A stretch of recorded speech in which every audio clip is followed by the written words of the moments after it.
Students of class 8, welcome to online class English. Today's textbook, lesson 10, Tales of Childhood, written by Roald Dahl. So follow the board. So today's text, lesson 10, Tales of Childhood, বাল্যকালের গল্প, Roald Dahl.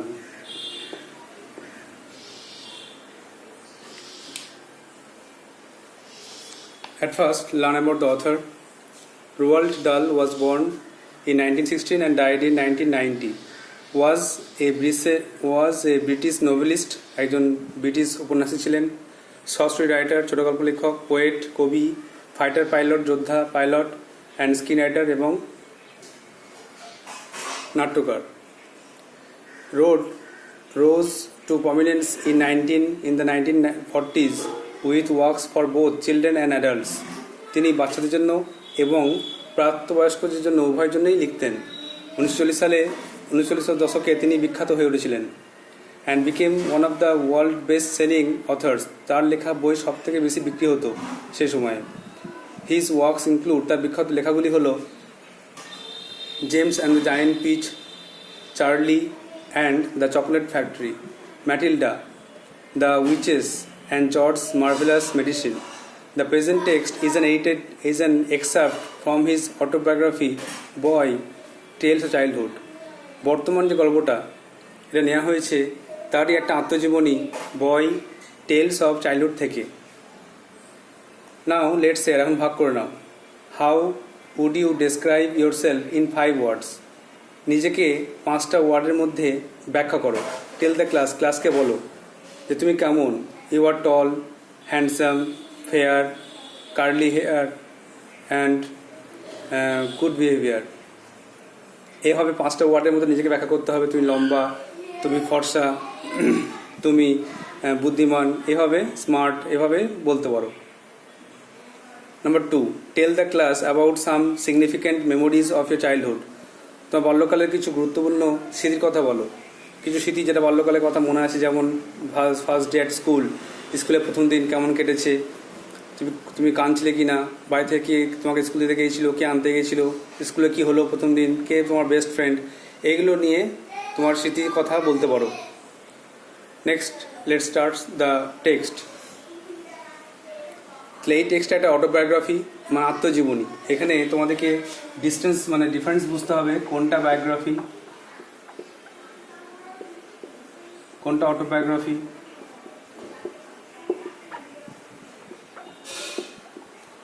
তাহলে biography মানে জীবনী, যে কোনো ব্যক্তির জীবনী যে কেউ লিখতে পারে. সাধারণত ব্যক্তি মৃত্যুর পর তার বায়োগ্রাফি লেখা হয়. আর অটোবায়োগ্রাফি এটা কিন্তু জীবিত অবস্থায় লিখতে হয়. যার নিজের জীবনী নিজের সম্বন্ধে লিখে সেটা হচ্ছে অটোবায়োগ্রাফি. এটা কিন্তু জীবিত অবস্থায় লিখতে হয়. তাহলে বায়োগ্রাফি যখন তখন লেখা যায়. সাধারণত ব্যক্তির মৃত্যুর পরে তাকে নিয়ে লেখা হয়, তাকে স্মরণীয় করে রাখার জন্য বায়োগ্রাফি. আর আত্মজীবনী মানে নিজের জীবনী নিজে লেখা, এটা কিন্তু লিখতে হয় ফার্স্ট পার্সন দিয়ে, আই দিয়ে. বায়োগ্রাফি লিখতে হয় ফার্স্ট পার্সন, আই দিয়ে. আর বায়োগ্রাফি লেখা যায় হি দিয়ে, হি বা সি, ছেলে মেয়ে দিয়ে লিখতে হয় বায়োগ্রাফি. তাহলে মনে রাখতে হবে যে ফার্স্ট পার্সনে অটোবায়োগ্রাফি লিখতে হয় আর থার্ড পার্সনে বায়োগ্রাফি লিখতে হয়. আর বায়োগ্রাফি আর অটোবায়োগ্রাফি একটা পার্থক্য, এটা জীবিত অবস্থায় লেখা যায় আর এটা জীবিত অবস্থায় প্লাস মৃত অবস্থায় দুটোই লেখা যাবে. তো এটার অটোবায়োগ্রাফি, লেখক নিজের সম্বন্ধে বলছেন, মাই ফাদার হ্যারল্ড ডাল ওয়াজ এ নরওয়েজিয়ান. আমার বাবা, লেখকের বাবা, লেখক রোয়াল্ড ডাল বলছেন যে আমার বাবা হ্যারল্ড ডাল ওয়াজ এ নরওয়েজিয়ান, তিনি ছিলেন নরওয়ের লোক, who came from a small town, যিনি একটা ছোট শহর থেকে এসেছিলেন, নিয়ার অসলোর কাছাকাছি. তার নামটা হচ্ছে সাউর্সবার্গ. তো সাউর্সবার্গ থেকে তিনি এসেছিলেন. হিজ ওন ফাদার, তার নিজের বাবা. মাই ওন গ্র্যান্ডফাদার, আমার নিজের ঠাকুরদা, ওয়াজ এ ফেয়ারলি প্রসপারাস মার্চেন্ট, তিনি ছিলেন একজন ধনী বণিক. হু ওন্ড এ স্টোর, যার একটা দোকান ছিল, বড় গোডাউন ছিল, বড় একটা গুদামঘর ছিল, ইন সাউর্সবার্গে, and traded in just about everything, এবং তিনি সব কিছু ব্যবসা করতেন। From cheese to chicken wire, পনির থেকে শুরু করে মুরগি রাখার খাঁচা সব। ওয়্যার মানে তার, চিকেন ওয়্যার মানে মুরগি রাখার খাঁচা বা তার, এটা বলতে পারো। তো পনির থেকে শুরু করে মুরগি রাখার খাঁচা সব তিনি বিক্রি করতেন সেই দোকানে। My father had lost an arm when he was 14, 14 বছর বয়সে বাবা একটা হাত হারান, তার একটা হাত কেটে গেছিল। But had become a successful ship broker, কিন্তু তারপরেও তিনি একজন সফল জাহাজের ব্যবসায়ী হয়েছিলেন। A ship broker is a person who supplies the ship with everything it needs when it comes to port. Ship broker হলো একটা বড় দোকানদার যে নাকি জাহাজকে মালপত্র সরবরাহ করে যখন জাহাজটি বন্দরে আসে, এবং এই যা দরকার সব কিছু, fuel and other little items, জ্বালানি এবং অন্যান্য ছোটো ছোটো জিনিস। এ ship broker is A ইনরমাস shopkeeper for ships. এটা শিপ ব্রোকার, একটা জাহাজের দালাল বা জাহাজের দোকানদার হলো একটা বড় দোকানদার, বা একটা জাহাজের দালাল হলো একটা বড় দোকানদার জাহাজের জন্য। And by far the most important item he supplies to them is the fuel. সবচেয়ে গুরুত্বপূর্ণ তিনি যে জিনিসটা সরবরাহ করতেন সেটা হলো জ্বালানি। On which the ships engine run, যার সাহায্যে জাহাজের ইঞ্জিন চলতো। ইন দোজ ডেজ, সেই সব দিনে, অনলি কোল, কয়লা। তো আগেকার দিনে জাহাজ চলতো কয়লা দিয়ে, তো কয়লা খুব দরকার ছিল খুব। তো যখন জাহাজটা বন্দরে আসতো তখন কিন্তু সেই দোকান থেকে কয়লা সরবরাহ করতেন ইনি। He set up a ship broking firm at Cardiff of south Wales. তিনি সাউথ ওয়েলসের কার্ডিফে একটা এই জাহাজে বড় দোকান প্রতিষ্ঠা করেছিলেন। My father met my mother Sophie Magdalene Hasselberg during the summer of 1911। 1911 সালে গ্রীষ্মের সময়ে আমার বাবা আমার মা সোফি ম্যাকডালেন হ্যাসেলবার্গের সঙ্গে দেখা করেন। And were married soon after, এবং তারপরেই তারা বিবাহ করেন। তাহলে আবার রিভিশন করে নাও, যেটা বললাম সেটা হচ্ছে এটা একটা অটোবায়োগ্রাফির অংশ। তো লেখক রোয়াল্ড ডাল, যিনি বলছেন যে আমার বাবা হ্যারল্ড ডাল, তিনি একজন নরওয়ের লোক।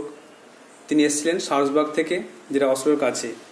আর তার নিজের ঠাকুরদা ছিলেন একজন প্রসপারাস মার্চেন্ট, ধনী বণিক ছিলেন, যার একটা দোকান ছিল সার্সবার্গে।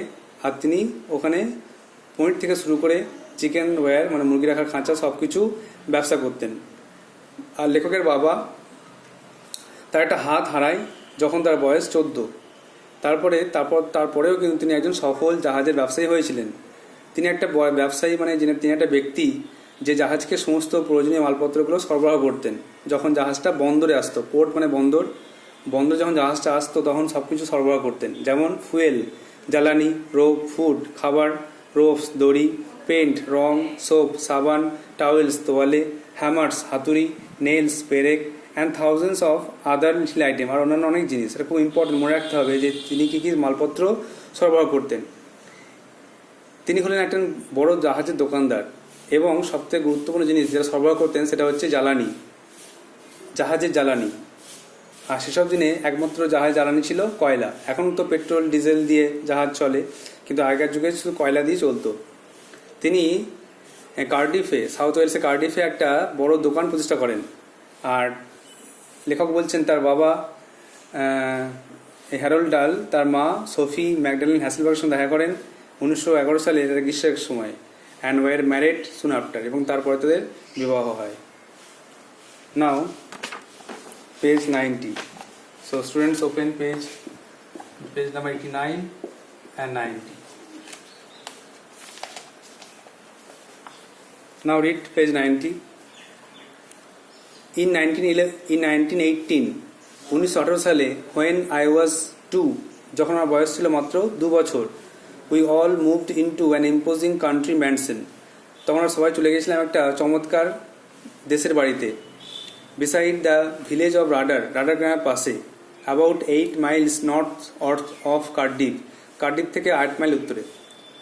যখন আমার বয়স 2 বছর 1918 সালে, তখন আমরা একটা চমৎকার সুন্দর বাড়িতে চলে গেছিলাম রাডার গ্রামে, যেটা ছিল কার্ডিফ থেকে 8 মাইল উত্তরে। I remember it as a mighty house, আমার মনে আছে এটা ছিল একটা চমৎকার বাড়ি। With turrets on its roof, ছাদে ছিল চূড়া। অ্যান্ড উইথ ম্যাজেস্টিক লন্স, তার সঙ্গে ছিল বারান্দা। And terraces all around it, চারিদিকে চত্বর ছিল, ভালো চত্বর। There were many acres of farm and woodland, সেখানে অনেক একর জমি ছিল আর বনভূমি ছিল। অ্যান্ড নাম্বার অফ কটেজেস, অনেক কুটির ছিল, ফর দ্য স্টাফ, কর্মীর জন্য। যে সমস্ত কর্মী কাজ করতেন ঘরে তাদের জন্য অনেক কিন্তু কুঠির, ছোটো ছোটো কুঠির তৈরি রাখা ছিল, যারা তারা কাজ করতেন, তারা থাকতেন।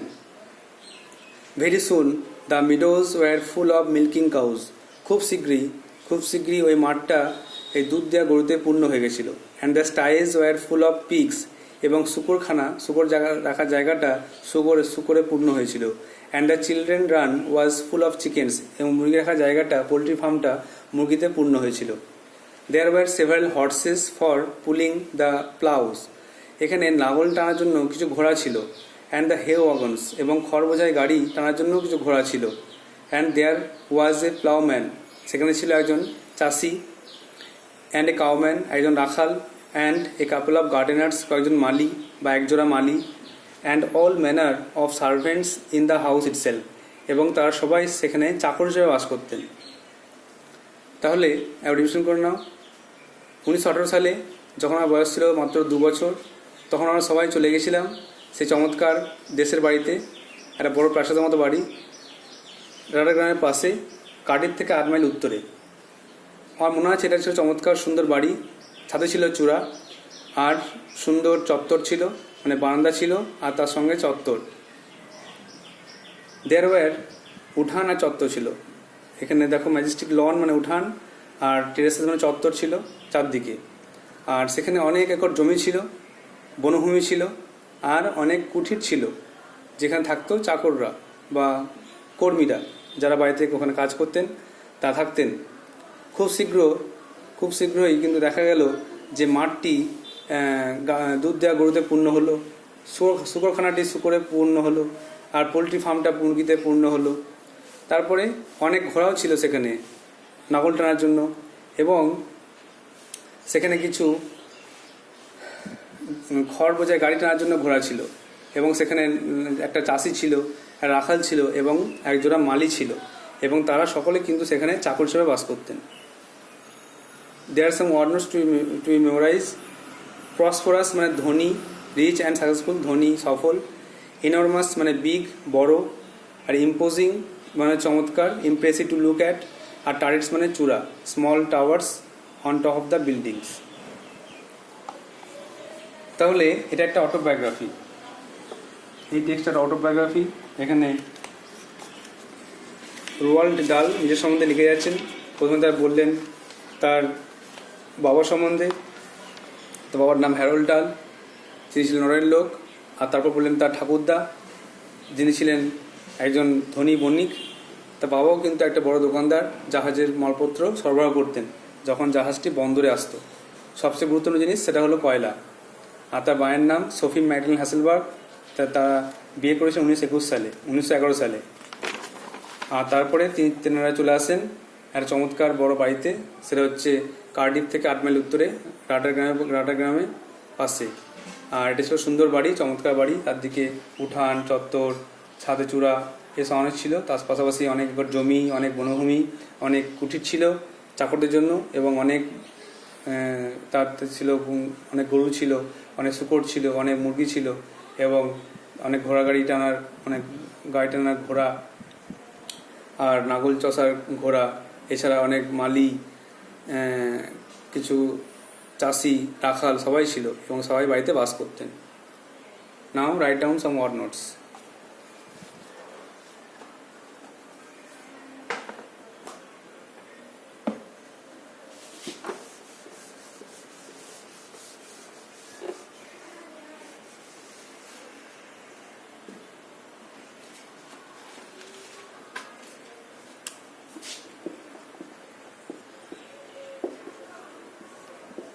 দেখো 1 নম্বরে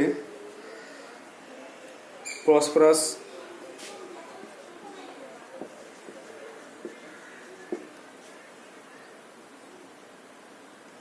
মানে ধনী, বই লেখা আছে rich and successful. Number 2 merchant,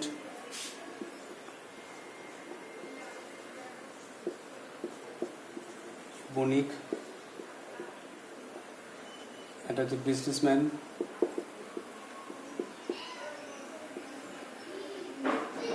number 3 store, store মানে দোকান, গোডাউন, দোকান, শপ।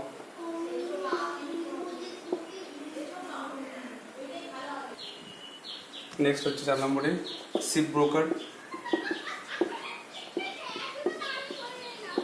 শিপ ব্রোকার মানে জাহাজে দ্রব্য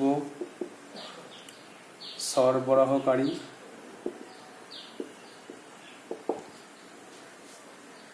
জাহাজ যিনি মালপত্র সরবরাহ করেন তাকে বলা হচ্ছে শিপ ব্রোকার।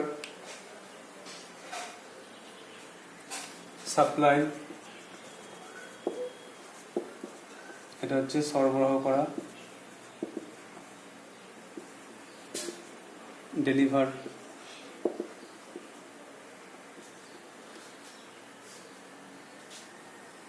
পোর্ট আছে, পোর্ট মানে হচ্ছে বন্দর,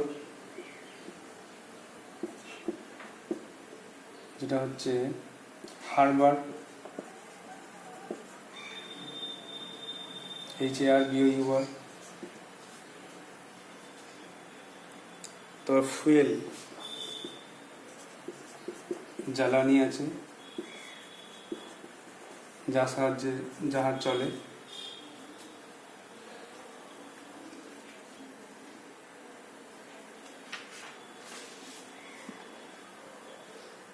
এছাড়া আছে ইনরমাস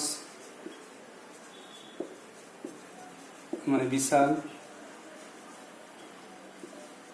যেটা বলা হচ্ছে হিউজ।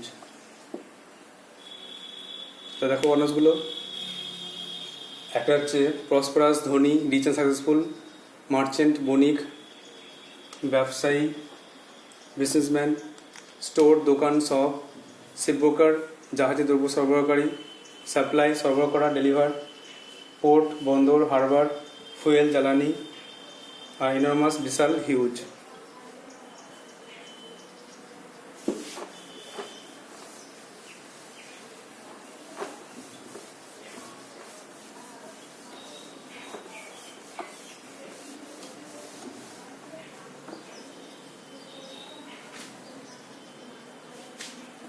Number 9,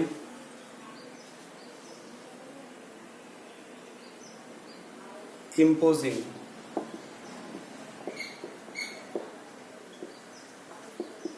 মানে সুন্দর বা চিত্তাকর্ষক, যেটা ইন্টারেস্টিং বলতে পারো, ইন্টারেস্টিং বা ইমপ্রেসিভ, টু লুক বা ইন্টারেস্টিং।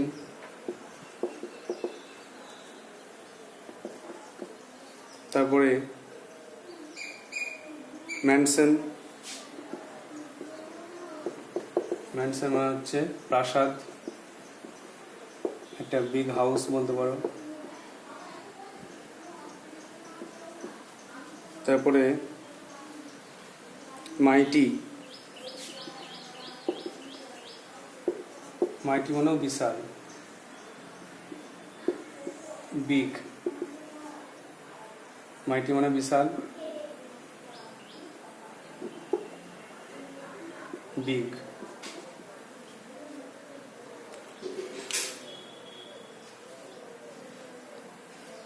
তারপর টারেট আছে, টারেট অনেকটা নতুন ওয়ার্ড আছে এখানে, সব মুছে রাখতে হবে। টারেট মানে চিলে কোঠা, এটাকে অ্যাটিক বলে, চুলা টাইপের। লন আছে, উঠোন।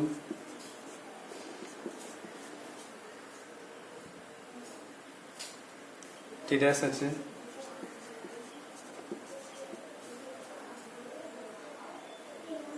টেরেস মানে চত্বর।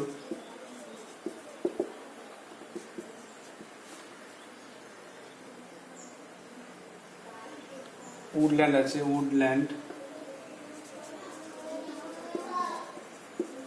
বনভূমি। দেখো নাম্বার 9 ইম্পোজিং চিত্তাকর্ষক, ইমপ্রেসিভ টু লুক অথবা ইন্টারেস্টিং। নাম্বার 10 ম্যানশন মানে প্রাসাদ, বিগ হাউস। 11টা মাইটি বিশাল, বিগ। 12টা টারেট চিলেকোঠা বা অ্যাটিক। 13টা লন উঠোন।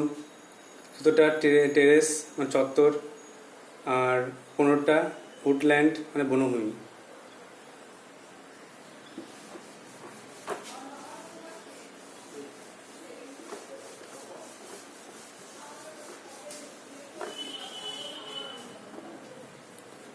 দেখো নাম্বার 16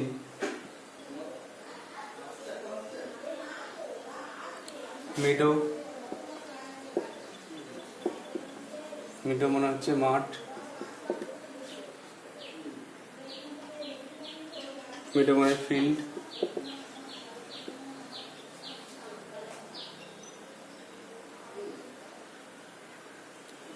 তারপর যে স্টাই, দেখো STY স্টাই মনে হচ্ছে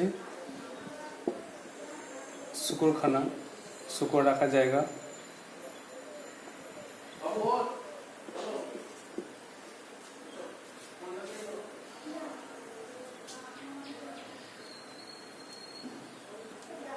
নেক্সট হচ্ছে সেভারেল মানে হচ্ছে কয়েকটি, সাম।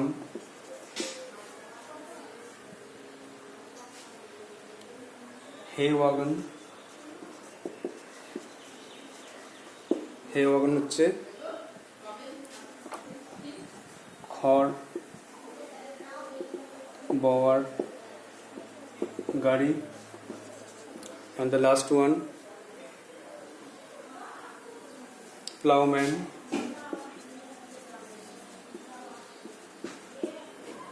মানে হচ্ছে চাষি।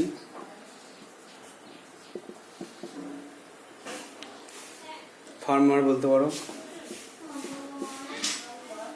so these are the words you have to memorize them: meadow মাঠ, field, sty শুকরখানা, several কয়েকটি, some, hay wagon খড় বওয়ার গাড়ি, আর plowman চাষি, farmer. So you have to remember these words and you have to write down in a copy. So and I hope you will do so. So that's all for today. Thank you.